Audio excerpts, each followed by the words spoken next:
All right. Hey, everyone. Welcome to a bonus and final episode of the Filipino American Woman Project for 2021. I am your creator and co-host, Jen Amos. And of course, as always, I have my amazing co-host with me, Nani Dominguez.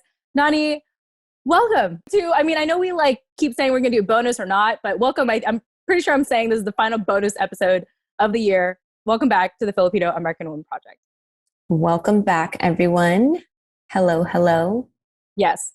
And if you are joining us via video, you probably noticed that we have been nominated for... Wrong way. Yeah, there we go. Right. I think we're yes, right there.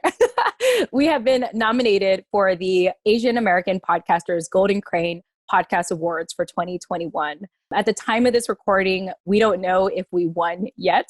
However, if you stick around to the end of this episode, you will find out if we did win. And if we did, you will be able to hear our acceptance speech, which Nani and I actually pre-recorded before this. And we're just like, okay, we did that. We checked it off. Yeah, it's done. just did that.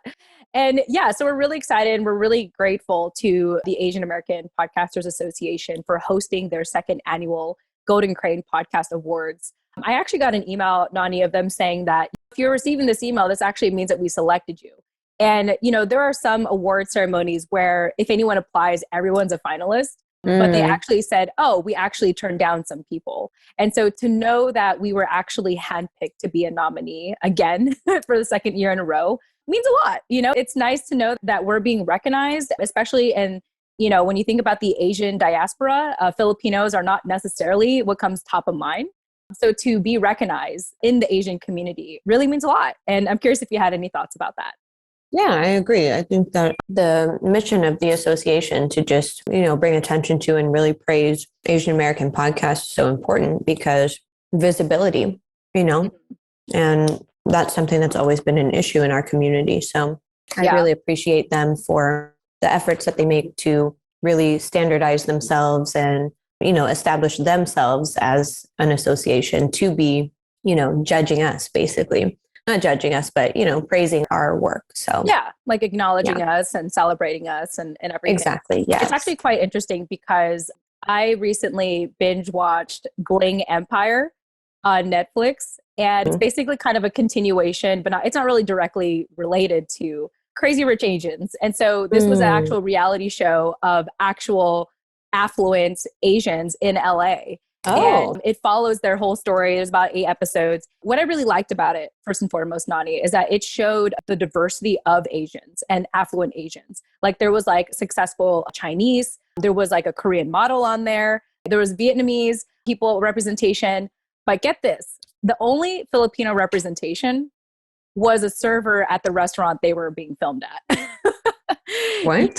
And yeah, so it was very interesting to know, at least in this representation in this show, that, the only Filipino representation happened to be a server in a restaurant. Yeah. And the people that were sitting there, the main characters, they were like, he's Filipino. He doesn't look Filipino. He doesn't look Filipino. They were saying. Yeah. And it exactly. was, and so once again. Yeah. And why do they say that? Yeah. So once again, it's, again, to be involved with something such as the Asian American Podcast Association, to be recognized as our show, as the title it is, Filipino American Woman Project, really means a lot. So anyway, stay tuned till the end of this episode to find out if we win. If we do, you'll hear our acceptance speech. And again, it was just fun to overall celebrate Asian American podcasting excellence. Our next update is, it's our birthday month. So this has been quite an interesting year. And, last week I had the fortune of once again continuing my new tradition of celebrating my birthday by myself. So if anyone followed me last year, I got an Airbnb to myself for 2 nights. And so I had an entire day to myself to really celebrate my birthday. And I also want to share that I have just been exhausted for most of this month. And that's a conversation for Chismis with Jen and Nani on why. The reason why I mention that is because, Nani often handles our newsletter. She often manages the opening message and, the details of updating whatever we need in the newsletter. And little did I realize, it took me till today, the time of this recording on Monday, to realize that Nani had shared a dedication to me for my birthday. And it meant so much, Nani. So I just want to, thank you for that. There were some things that you said that just really meant a lot. I think one of the lines that you said is that, I'm someone that can model a healthy example of oneself. And relationship with oneself. Yes. yes, thank you. Obviously, we're very tired at the time that we're recording this. It's the end of the year, y'all. We're like over it, you know? But I appreciate you saying that because, you know, lately I've been talking very extensively with my new therapist. That's a whole conversation for another time as well. I'm on my third therapist in just the last couple of weeks, whole conversation. Wow. But anyway, it's been really validating for me to share what I've been going through and for her to point out like how much I'm actually going through, but also like, I guess the tools that I've developed to take care of myself in this turbulent times for myself. Yeah. And so for you, Nani, to once again remind me of that, it means a lot because it's, you know, it's hard to know that you're doing good for yourself and for Right. others if you're in the thick of it. So I just want to say thank you for once again. And this is what I said in the newsletter. So everyone, you can check the show notes of this episode to read that last newsletter. When I decided to give you a shout out for your Yes, birthday, you did. to let you know that like what you mean for me is that feeling of validation, is that you mirror back what I'm putting out there. Like I feel seen because of the way you listen and because of the way you respond. So thank you. And happy birthday to you as Happy birthday to you. Yes. Thank you. I meant everything I said. And I do really admire that you know, handle adversity really well, if that's, you know, probably not the best word, but you have developed a lot of tools and a lot of things under your belt that you can use when you feel that way. So it's not like you're just sitting there feeling sorry for yourself and stuck in this kind of like feedback loop. So I really respect that about you. And I think that that's something, like I said in the newsletter, that we can all learn from. Oh, thank you. Yes, of course. It's great to hear that right now, especially now that the year is unwinding and I'm finally in a place to just like chill. Reflect, like yeah. I have straight up been binge eating and binge watching, like no joke. Hello. Like, yeah, it's definitely that time. I was like, you know what? It's my birthday month. Like it's the holiday season. And actually, one thing I want to share is for the first time in a long time, I'm really grateful that my birthday happens to be around the holidays. I used to actually resent that because I always felt like it would overlap. You know, people would be like, oh, this is your birthday and holiday present. Yeah. And somehow this year, having celebrated my birthday by myself and driving around town and seeing all the Christmas lights, it made me feel like, wow, like it's my birthday, you know, and these lights, they're not for me, but it feels like it, you know, not like there's no other time of the year where you can celebrate your birthday and see holiday lights and like everyone's houses and in the cities. And I'm like, yeah. And so it felt different this year, considering how I've struggled with seasonal depression, like literally every year, and how I've always felt, you know, small around my birthday. And I thought I'd mention that. It's like kind of the year where it's like, you know, like for the first time in a long time, I feel grateful and I feel chill and I'm allowed to binge eat and binge watch and take it easy. Exactly. I'm so glad that you feel that way. And I'm trying to feed off of that energy because as we speak, I'm eating this really good strawberry shortcake stuffed cookie. It sounds really good. That sounds amazing. Yeah. So to our listeners, whether you're listening or watching us, yeah, we're like toning it down for the year. Like I don't feel as like high tempo as I used to when we normally have these conversations. I'm just like, not at all. Yeah. Super low energy. That's why I'm giggling because I'm like, this is hilarious, like how we've gotten to this point. And we know how exhausted we are. And, you know, Nani, for you, I'm happy that you were able to celebrate your birthday early this past weekend, apparently. Yeah. You were able to, you know, enjoy it the way that you wanted to. I was, yeah, it was really nice. So it was just perfect for my comfort level. I didn't go too far, but I got far away, you know, enough. And I basically just watched my baby like on the monitor the whole time I was gone. But yeah, no, it worked out. It was really nice and much needed. So back feeling better. My birthday is actually tomorrow, but yeah, I'm here just chilling. Yes. There's a part of me that hopes that we carry this energy into the new year where it's just like, you know, it's okay. It's okay to just be chill. Slow temp. And take it easy. Slow pace. Yeah. We'll see how it goes. But so far I'm like, yeah, I'm tired of like living the fast pace and constantly like shifting ground beneath me and constantly trying to like establish a new foundation. I'm like, I'm done. Like I'm good. Yeah. I just like literally no joke. I've like this morning, we like don't always do this, but I woke up and I was like, I want donuts. Like I literally woke up. I was like, I want donuts. So we like drive at like 7 a.m. in the morning. Yes, indulge. It's the I holidays. stuff my face. I binge watch Netflix.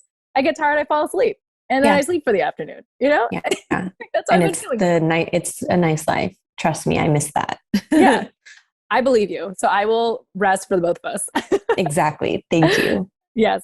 Awesome. Well, yes, happy birthday to us. And of course, to all the other December babies and holiday babies who often don't feel recognized. I hear you. I feel you. I get you.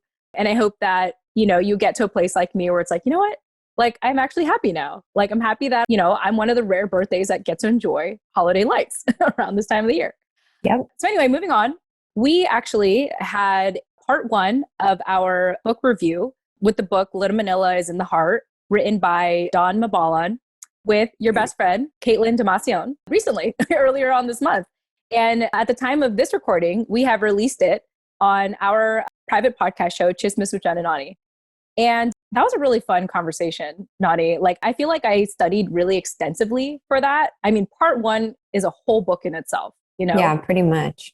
And I even still feel like, because the episode that's coming out, it's about an hour long. There's a part of me that feels like, man, I feel like we could have talked more.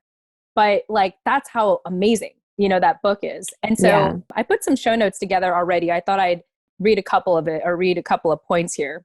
But, you know, one thing that we pointed out in our discussion is that we have had over a century's worth of documented history in America.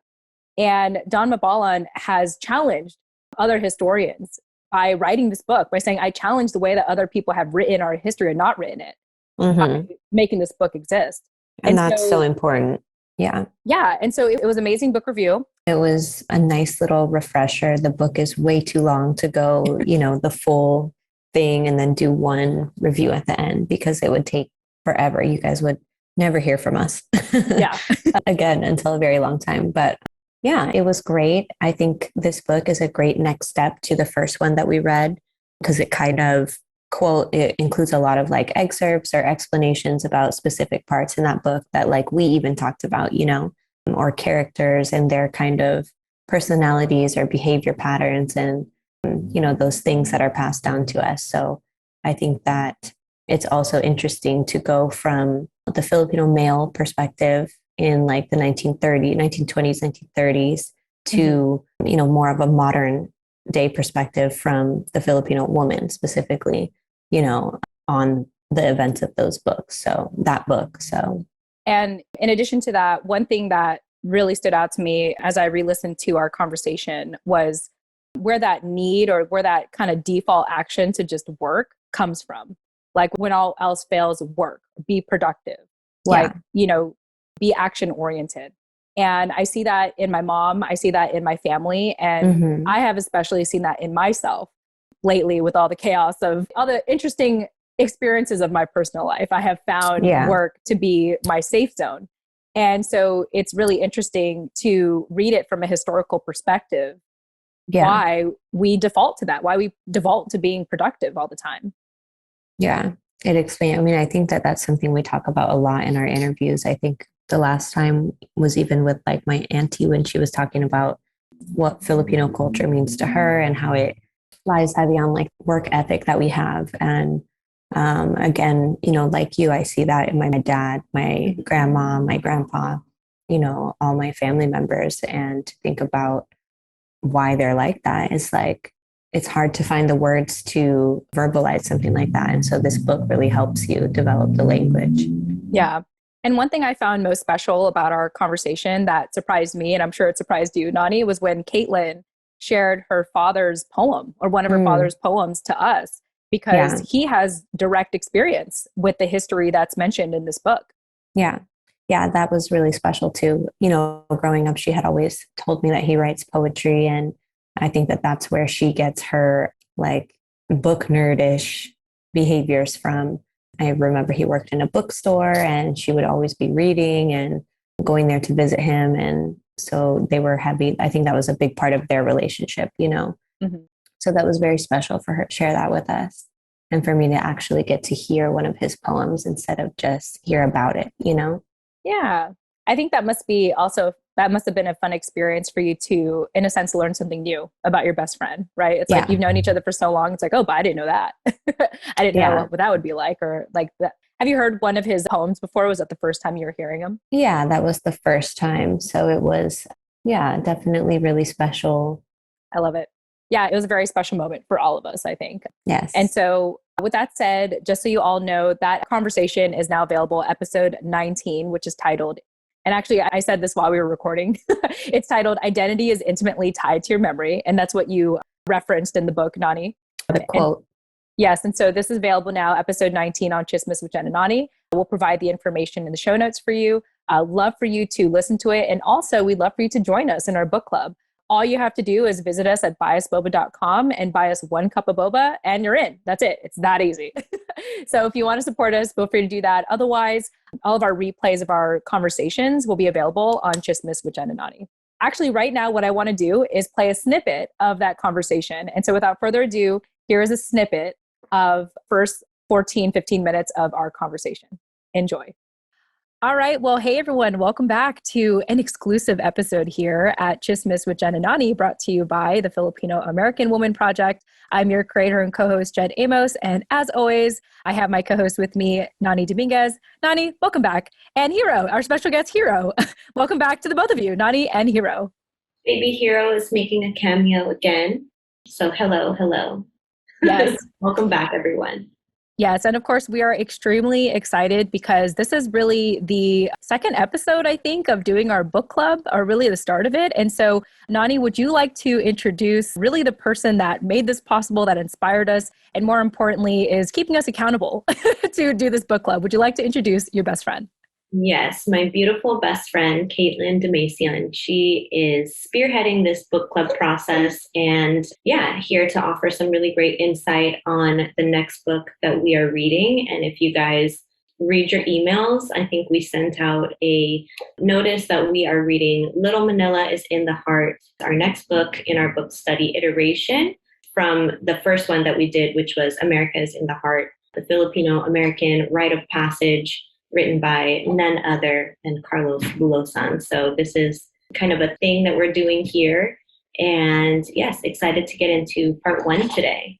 Without further ado, Caitilin, welcome back to the Filipino American Woman Project, as well as our exclusive podcast show, Chismis with Jen and Nani. Happy to be here, yes. Hi, guys. As Nani and Jen just said, I am Caitilin, the resident book nerd here. I'm very excited to be here, very excited to be reading, very excited to be talking once again in community about these super important books that we are all, well, at least for this one, Manila Is in the Heart, is a first time go around for all of us. So we are reading this with new and open eyes, just like any of you who would be reading this for the first time. And we are so happy to be guiding you through this process, and I'm inviting you to do it with us, because we are literally having the time of our lives, while at the same time, this is a dense book. We are doing some dense reading here, but as you will witness, we're having a lot of fun doing it. So I hope you guys can join us as we do this. Yes. Yeah. Thank you so much, Caitilin, for joining us. I can't emphasize that enough. I remember when we were brainstorming what the next book was going to be for us, and I naturally just chose Little Manila Is in the Heart, one, because it was on Kindle. And so I didn't have to get the physical book and have to actually read in the traditional sense. But 2, it had the same title as America Is in the Heart. And little did I realize that there was a ton of similarities. I mean, Dawn Bohulano, who had written this book, and you reminded me this in our last talk about it, Caitilin, that she heard about the book when she was at UCLA, and they had recommended they read America's in the Heart when she was, in her Filipino class. And little did she know that her dad, was it friend, I think best friend, or her uncle really happened to be one of, happened to be, written in the book, in Carlos Bulosan's book as Carlo. Is it Carlo or Carlos? I'm trying to remember. Claro. Oh, Claro. Thank you. Yeah. As Claro in the book. And so in kind of reflecting on the introduction of this book, Dawn didn't realize that she was literally living history, and she had been living history her entire life in Stockton. And it only dawned her when, again, she read America Is in the Heart. Just so you guys know, if you're watching via video, all of us here, Nani, Caitilin, and I have taken copious notes to really dissect and interpret this book for you. Of course, I want to start by saying, I wrote this to make sure I say this out loud. First and foremost, we are not like official historians. We're not like Stacy level historians. And so all that being said, really what we're doing is giving our interpretations, our observations of this book. And we want to encourage you to, like, hopefully this conversation will really entice you to actually read the book. It is a heavy read. That is why we are dissecting this one part at a time. But I'm telling you, like, I read through the first part twice just because it was so heavy. It was so much information. And I actually learned a lot more the second time around. And that's just something that I felt like I needed to do. Like, knowing that this was a Filipino American author, I felt like I owed it to her to really read it and understand it.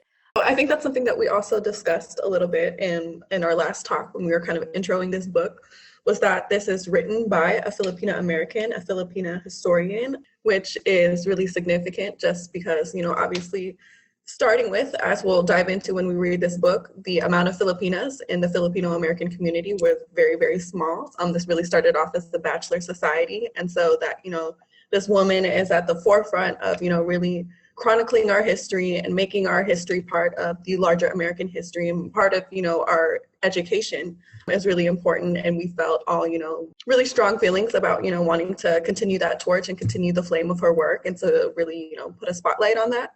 So I think it is, you know, we're doing our due diligence here, and I'm excited to be doing that. Yeah, absolutely. And I think that the reason why I'm sort of having us repeat ourselves from the last recording is just because, at least for me, I feel like I had like a better understanding reading it the second time around. And it's interesting because like I've been able to, like, pieces of my past, like when I was in college and I actually was learning Filipino American culture, because I learned the difference between Filipino American and Filipino history. I realized there was like a stark difference between the two. But like, it's interesting to really digest this and start being able to connect the pieces from my past from a decade ago to realize like, oh, I understand it now. Like, because at the time I felt afraid that, oh, I'm learning this, but I'm going to forget it. But I realized, like, I guess thanks to the brain and the amazingness of it is, like, I'm able to have more of a connection with what I learned in the past to really appreciate how hard it is to put a book like this together, you know? And so I want to turn it over to Nani while Hero is, you know, being good to us, and get your thoughts, your initial thoughts.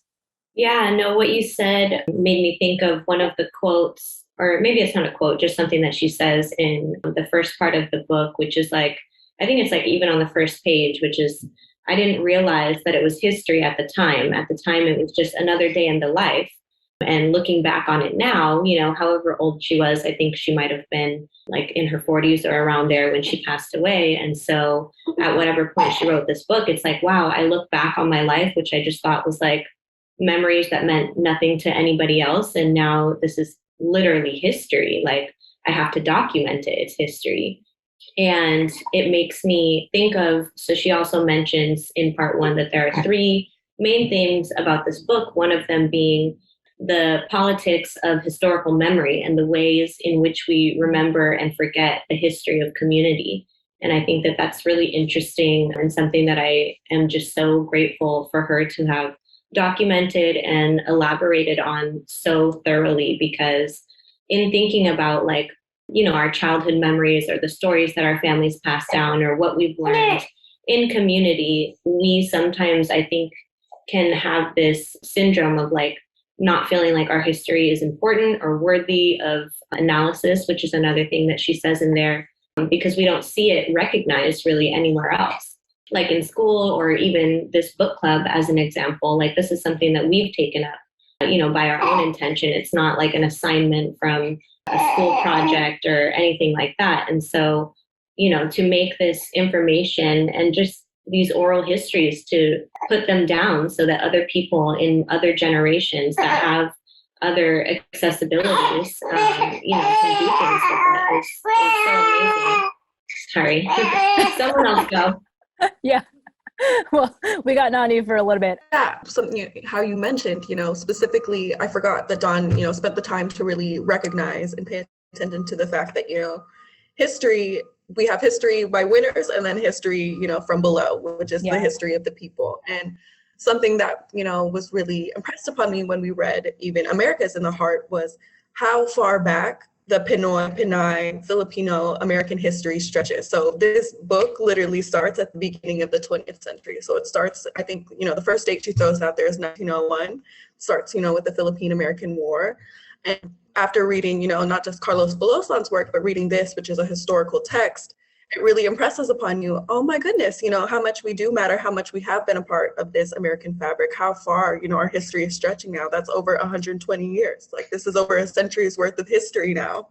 Yeah. And the fact, especially, that this book is written in so much of our Filipino American history takes place within California. It takes place in Stockton, which is what, Patricia, Nani, 15 minutes from where we are, so to see wow, so much of the birth of our history and our culture is right here outside of our doorstep. I almost have, that aha moment like Dawn had where you're like, oh my gosh, I've been sleeping on my own history, which has been so available to me this whole time. And even this book. So I picked up, the text version because I am a book nerd and I like to feel the pages and to ear the pages. And I picked it up from the San Francisco Public Library, which has a Filipino reading room, a Filipino American history reading room. So they have all these texts, dedicated literally to the Filipino American history. And it just feels so cool to, go there, to dive into it, to pick up one of the texts, to be, disseminating it and to be sharing it with culture is wow, to continue this legacy on is really important work. And at the same time, it kind of gives you the chills, to feel wow, I'm part of history. Because what's cool about this is that in some ways, because it has been overlooked so much, there's still so much work to be done. And in a lot of ways, the work that we're doing right now is kind of at the forefront of that because there's still so much work to be done, especially from the Pinay perspective, which is really cool because like what we did with the last book, we really had to create, the narratives and the stories for women because women characters were so far and few and in between within America's in the Heart. And I think we'll find the same when we're reading Little Manila's in the Heart. Very rarely are there those women's stories to, kind of pick up on. So we're going to have to kind of piece together, okay, this is what was happening with the men at the time. So what do we think the effects were, the repercussions were on the Pinay community? So I'm looking forward to doing that with y'all. Yeah, I think that I read in the part 1 of this book that we're reviewing today that between 1920 and 1929, the ratio of Filipinos to Filipinas, Filipino men to Filipino women, was 14-1. It was 93% male. And so I think that also puts a lot into context, or at least one theme that I kind of picked up on throughout this part 1, the first 3 chapters, was really painting the picture of the life for Filipino male immigrants and how lonely it was and how because of that extremely imbalanced sex ratio, it was nearly impossible for them to, make families on larger scales and, settle here that way. But the other thing that I was going to end on, which you touched upon, is that, these are the histories of the Filipino men, of course, and what were the women doing. And in Carlos Bulosan's story, we were really trying to fill in those spots and stuff. And what I think Dawn is basically saying in another quote that she shares is identity is intimately tied to your memory. And so our memory is what informs us of, who we are and how we identify and how we connect with others and find community. But that is history. Just like Dawn was saying, it was just another day in the life for her, which is now she's realizing is this rich history. That's also the story of your life, and that's also the beauty of doing this book club. And, even if we're documenting our experiences in a different way, i.e. via oral storytelling and reviewing other people's stories on this podcast, however you can document it, do it, because one day you'll look back and be like, wow, that's some really rich history. Yeah, absolutely. I'm most excited about, really giving our community the ammo to understand from a historical perspective why we have the imposter syndrome, why we feel like we're not allowed to take space. I mean, literally, we were removed in a sense. I mean, when Little Manila was gentrified for a gas station at McDonald's and erasing a lot of Stockton history, I hope that in reading this book and hearing us talk about it, you understand, it's very valid that you feel like you don't belong here. You feel like you're taking up too much space because, and according to American history, we weren't allowed to take up space. I mean, At first, we were national wards. You know, we were allowed to be here, even above like Chinese and Japanese people. But then as, you know, racism started to come here from like the white immigrants from the Dust Bowl, like from the Midwest, and feeling like, you know, us, like we were taking their jobs in a sense. But yeah, to understand that, like, you know, from one point where we were considered national wards to actually like being offered a one-way ticket to go back to the Philippines. And, you know, even politicians pushing for us to be aliens in America.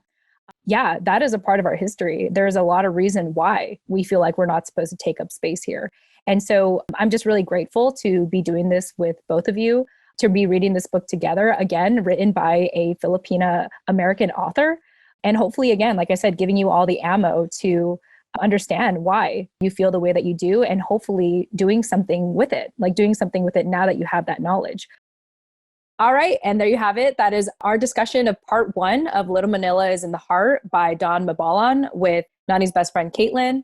And I think that's it, Nani. I think that's our conversation for the year. I kind of wish we could sound a little more enthusiastic, but you and I shared this at the beginning of our conversation. Like, we're done. We're done with 2021. And it's not that we're ungrateful. I think we're just exhausted. And it really took a lot for me to even want to do a recording. But I was like, you know what? This is the final one of the year. And one thing that I find is that when I show up for these things, I never regret it. And so this is really the last time you'll see me via video in 2021.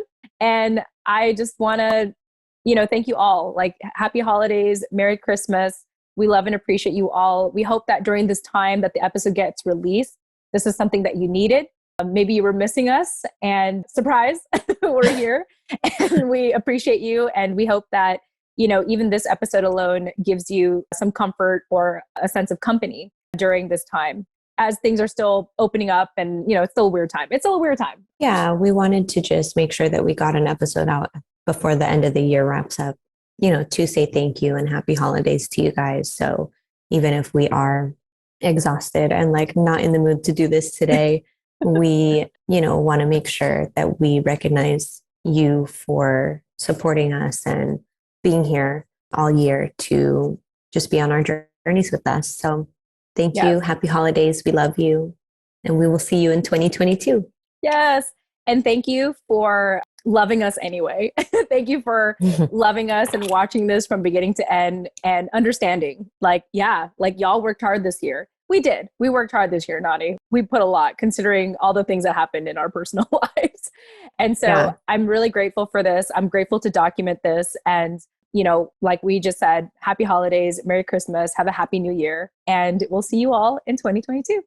Love you all. Wow. Oh my goodness. To the Asian American Podcasters Golden Crane Awards. Thank you so much. I'm Jen Amos, the creator and co-host of the Filipino American Woman Project. And of course, is my amazing co-host, Nani Dominguez, who's been with me for, 130 plus episodes now. I'm really at a loss of words. It's been a crazy year for the both of us individually. And I really just want to say thank you. Yes. Thank you to all of our listeners. Thank you to Jen. Thank you to our friends and family who have supported us over the course of the pandemic in this last year and set the foundation for us to keep making the show. Yes. Thank you to our editor, Dennis, for making us sound amazing. Thank you to Patricia, who helps us with behind the scenes, especially with social media. And thank you to our interns at the Bulosan Center. Shout out to Stacy Salinas, co-founder of the Bulosan Center at UC Davis. And of course, to you, the listener. Thank you so much for your support. And we're just so honored to receive this on your behalf.